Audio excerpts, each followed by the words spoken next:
Suicidal ടെൻഡൻസിയുള്ള ഒരാളാണോ നിങ്ങൾ? അല്ലെങ്കിൽ നിങ്ങളുടെ കൂടെയുള്ള ആളുകൾ അത്തരത്തിലുള്ള ചിന്തകൾ നിങ്ങളോട് പങ്കുവെക്കാറുണ്ടോ? പലപ്പോഴും നമുക്കൊരു കൺഫ്യൂഷൻ ആണല്ലേ, നമ്മുടെ ഒപ്പമുള്ള ആൾക്കാർ ഇതുപോലെ സൂയിസൈഡ് ചെയ്യുമ്പോൾ അവരെന്തിനായിരിക്കും അങ്ങനെ ചെയ്തത്, നമുക്കൊരു എത്തും പിടിയും കിട്ടില്ല. സൂയിസൈഡൽ തോട്ട്സ് നമുക്ക് ഡീൽ ചെയ്യാൻ വളരെ ബുദ്ധിമുട്ടുള്ള കാര്യങ്ങളാണ്. അപ്പോൾ ഇത്തരത്തിലുള്ള ചിന്തകൾ എങ്ങനെയാണ് നമുക്ക് കൈകാര്യം ചെയ്യാൻ പറ്റാം?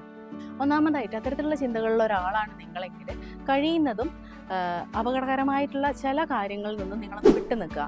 അത് ചിലപ്പോൾ ചില മെഡിസിൻസ് ആവാം, കത്തിയാവാം, ട്രെയിൻ ആവാം, ബ്രിഡ്ജ് ആവാം, അങ്ങനെ ചില ഏരിയാസിൽ നിന്ന് കഴിയുന്നത് നിങ്ങളൊന്ന് മാറി നിൽക്കാം. പിന്നെ രണ്ടാമതായിട്ട്, നിങ്ങൾ അത്തരം തോട്ട്സ് ഉണ്ടെങ്കിൽ അതൊന്ന് ഡിസ്ട്രാക്ട് ചെയ്യാം. വേറെ ചില ആക്ടിവിറ്റീസിൽ നിങ്ങൾ കൂടുതൽ ആക്റ്റീവ് ആവുക. അത് യോഗ ആവാം, എക്സസൈസ് ആവാം, അതുപോലെ മറ്റ് റീഡിങ് ആവാം. അങ്ങനെ മറ്റ് ചില നിങ്ങൾക്ക് ഇഷ്ടപ്പെട്ട ആക്ടിവിറ്റീസിലേക്ക് നിങ്ങൾ കൂടുതൽ ഫോക്കസ്ഡ് ആവുക.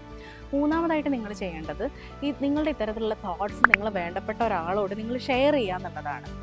പലപ്പോഴും നമ്മളുടെ അടുത്ത് വന്ന് നമ്മളുടെ ഫ്രണ്ട്സ് ഷെയർ ചെയ്തിട്ടുണ്ടാവും, എന്തോ ഒരു മൂഡില്ല, ഒരു സന്തോഷം തോന്നുന്നില്ല, ഉറക്കമൊക്കെ ഇപ്പോൾ പഴയ പോലെ കിട്ടുന്നില്ല എന്നൊക്കെ. അപ്പോൾ നിങ്ങളൊന്ന് മനസ്സിലാക്കണം, അതിൻ്റെ ഒരു സൂയിസൈഡൽ ഐഡിയേഷൻ അവരുടെ ഉള്ളിലുണ്ടെന്നുള്ളത് നിങ്ങളത് ഉൾക്കൊണ്ട് അതിന് വേണ്ട രീതിയിൽ അവരെ സപ്പോർട്ട് ചെയ്യാൻ വേണ്ടിയിട്ട് ശ്രമിക്കണം. ഇത്തരത്തിലുള്ള സൂയിസൈഡൽ തോട്ട്സിന് സ്മൃതി മെഡിറ്റേഷൻ ഒരു വണ്ടർഫുൾ തെറാപ്പിയാണ്.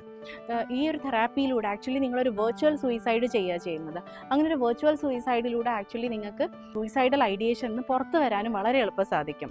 അങ്ങനെ ഒരു ചിന്തയുള്ള ആളുകളാണ് നിങ്ങളെങ്കിൽ, അല്ലെങ്കിൽ അങ്ങനെ ഒരാൾ നിങ്ങളോടൊപ്പം ഉണ്ടെങ്കിൽ ഡെഫിനറ്റായിട്ട് ഒന്ന് സ്മൃതി മെഡിറ്റേഷൻ ട്രൈ ചെയ്യാം.